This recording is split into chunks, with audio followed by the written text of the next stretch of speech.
name is Gregory Touretsky. I'm a solutions architect within Intel IT organization.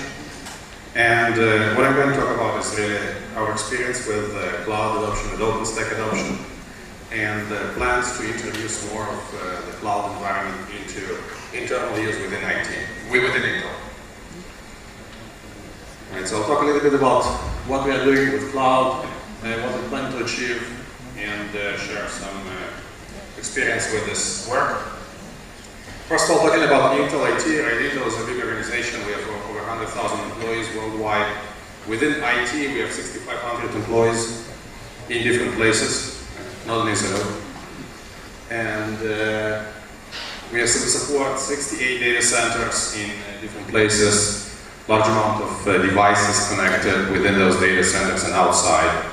And all this is maintained by IT. So we have to find the ways to make this very large environment as efficiently run as possible. And that's one of the reasons why we want to get into the cloud environment. So like the previous speaker mentioned, I want to make sure that every new system can be provisioned very fast and can serve customers' needs as soon as possible. And this is where we are today. So we have pretty large private cloud environment used for different purposes. We have limited use of a public cloud; those are less connected together, and we have quite significant portion of virtualized environment in the traditional office and enterprise infrastructure. This is different in the design environment, but still. We are talking about provisioning 80% of new servers for the office and enterprise needs as a virtual servers as opposed to physical machines. And we use at some level software as a service solutions. We also are introducing some in-house platform as a service capabilities to allow easier software development and deployment for the internal use. Where we are going to is more towards hybrid cloud infrastructure, where we'll be able to migrate workload where security permits such between the private clouds and maybe public clouds outside of the company for various purposes. We plan to use really the external capacity for burst needs, and also going more into software as a service for kind of non-core use. For a long time, we use external services for things like expense tracking or all kinds of things like that from software as a service for the providers. So some of the key concepts that we see as part of this cloud goal journey. Right. One thing is we want to ensure that we can abstract our users from the underlying cloud provider. For various reasons, we prefer to go with several vendors in every solution that we are implementing, whether it's traditional infrastructure, whether it's cloud infrastructure. And we want to provide an abstraction layer and use as much as we can standard solutions to allow this easier transition from vendor A to vendor B, or using in parallel several vendors, both to control the cost and also to allow to use different benefits from different vendors. So we want support from multiple cloud providers, both private and public, and we know that we are introducing OpenStack right now in production, but we also have quite large deployment of proprietary cloud solutions from different vendors. So we know that it's going to stay in the environment for a while, so we have to ensure some interoperability, both within our premises for different types of cloud providers, and also connectivity to the external public providers. We are working to introduce some kind of a common identity and entitlement management solution, which could be reused between different types of clouds. We try to get now as much as we can from the open source, and we also invest a significant portion of the development internally within IT and within company as well, outside of IT, in modifying the open source and contributing back. So Intel is one of the top contributors to OpenStack recently. And we know that there are many cases that we cannot really always adopt OpenStack. There are cases when we have to go with the proprietary solutions to close different gaps, but we try to focus as much as we can on the OpenStack now. And I think there was a slide from the previous speaker talking about the culture and then making sure that software can run in the cloud way and then going into infrastructure. So this is very similar to what we see as well. And this is kind of set of layers that we put together to define what is the expected refresh cycle for different types of infrastructure. So if we start from the physical infrastructure at the bottom with the physical compute, physical storage environment that we're going to use a network, we expect that this is something that if we are buying an infrastructure, we expect this to remain in use for about 12 to 18 months. And then we're going to certify maybe a next generation of the servers, next generation of storage, and introduce it in the environment. Talking about the cloud operating environment, which is centrally based on the OpenStack, as you can see here. So we're talking about different components of OpenStack that we're introducing here. We expect to follow the cycle of OpenStack releases every 6 months to go to the new version. It may or may not go as fast as the OpenStack is going, but that's our goal.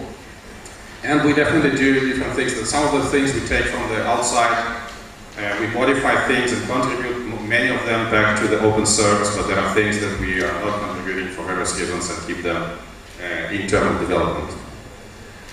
So we are looking into manageability layer as well with various solutions. We go with Puppet for the Windows environment configuration. We're going with the CF engine for the Linux environment manageability.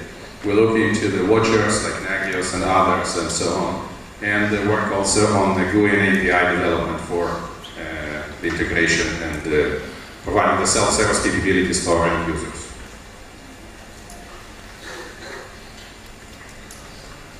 So this is, as I mentioned, we try to follow the OpenStack release cadence, but in production environment it's not always working as fast as we would like to. So our current implementation that we use in production for some of the customers is based on SX. Environment. We are switching now to Folsom, and probably we're going to skip Folsom, actually going to Grizzly. We are discussing it right now internally. For various reasons, there are quite a few contributions that also Intel has made that were introduced into Grizzly environment that we need them now internally. But in general, we expect to have the physical infrastructure with the remote servers and storage nodes. We're going to have multiple tenants, internal tenants, different business units, basically different projects that may utilize this virtualized environment.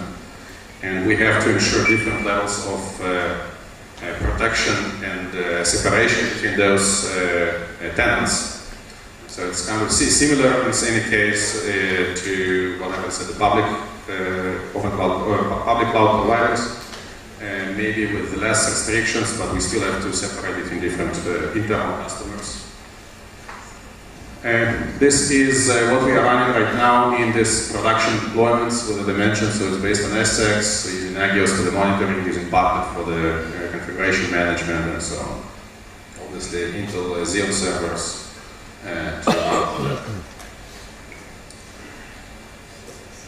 Some of the guidance that we give to our developers. So, as previous speaker mentioned again, it is very important to make sure that the applications that we develop today are developed with the cloud awareness. It's still a big challenge to migrate legacy applications into the cloud and make sure that they really can run efficiently in the cloud. There are quite a few deficiencies today in OpenStack that may prevent this from running like traditional database application in the cloud and so on. So some of the recommendations that we give to our internal developers to develop things today that should run on our cloud environment, right? So we want them to focus on design for failure. So the application should not assume anything about the availability of the underlying nodes. The nodes can come and go. The application should be designed for the failure of underlying hardware. It should be stateless. So there should be, every request going to the application should contain all the information about this request, should not assume any kind of statefulness in the protocol. The application should be developed with a scale-out versus scale-up approach. So if there is a performance issue, the application should be able to spawn more instances and distribute the load between multiple nodes within the cloud. should use the web services interface, obviously to support connectivity between the applications. And it should be event-driven. It definitely would require security focus within the application. Certainly within, but definitely once we plan to go outside to the external cloud providers, security is a big focus.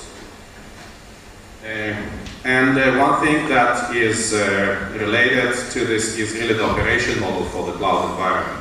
So this is something that we are considering as one of the focus areas, is really how we can switch from the traditional multiple levels of the support, level 1, level 2, level 3, and separation between the engineering and operation, more towards the kind of DevOps, NoOps environment where the development team provides the third-level support and is responsible for the deployment of the infrastructure. And this is not where we are today, but that's what we're trying to achieve.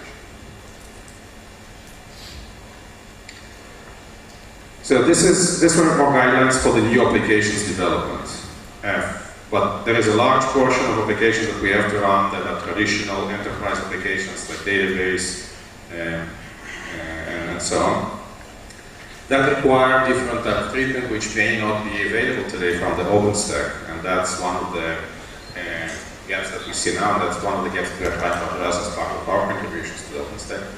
Is really how can we ensure that the VM stays up and the data stays up for the application that was not designed with focus on default, failure focus design, and so on.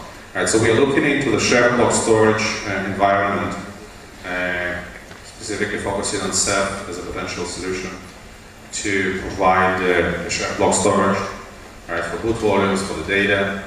So we look into the live migration capabilities for the hosts, something that is not necessarily working well right now. Want to support restart of the hosts when if the host fails, it should be restartable with all the data, it should not go away. So this is one part of the support for the legacy applications. The other part that is important to look at is really going into this federated hybrid cloud environment. So we know that we have a very significant investment in different proprietary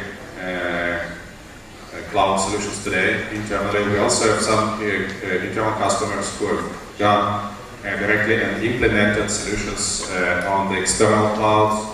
So we want to provide something that would allow the interface that would be common between different solutions that we have, whether it's a new OpenStack that we introduce, whether it is proprietary solutions that we have internally, or those are different public vendors that provide public cloud services.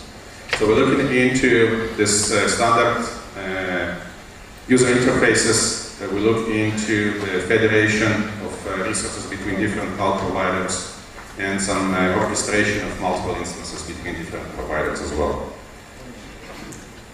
And we need definitely the secure environment and something that supports very significant audit capabilities to track who is doing what and in what environment.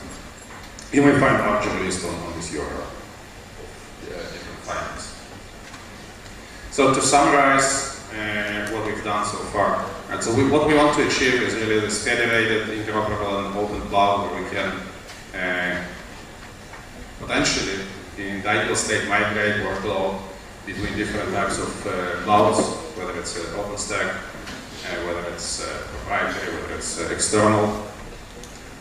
We are working to introduce more OpenStack cloud infrastructure deployments within Intel for the internal use, both definitely for the new applications that have been developed, for this platform as a service level that we are working on, for the infrastructure as a service, but also looking for the solution to run legacy applications in the OpenStack as well. That's part of our focus this year.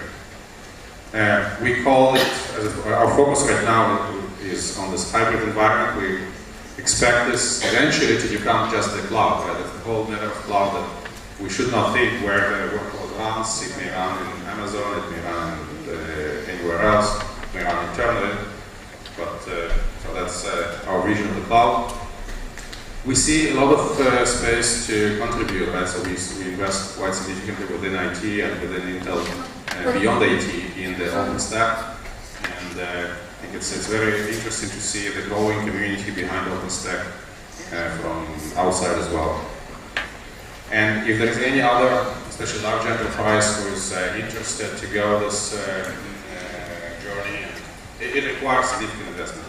So it's not as simple as to take some proprietary solution and introduce it to the environment. So we'll be glad to share more of what we do and hear what you're doing in this space. Thank you.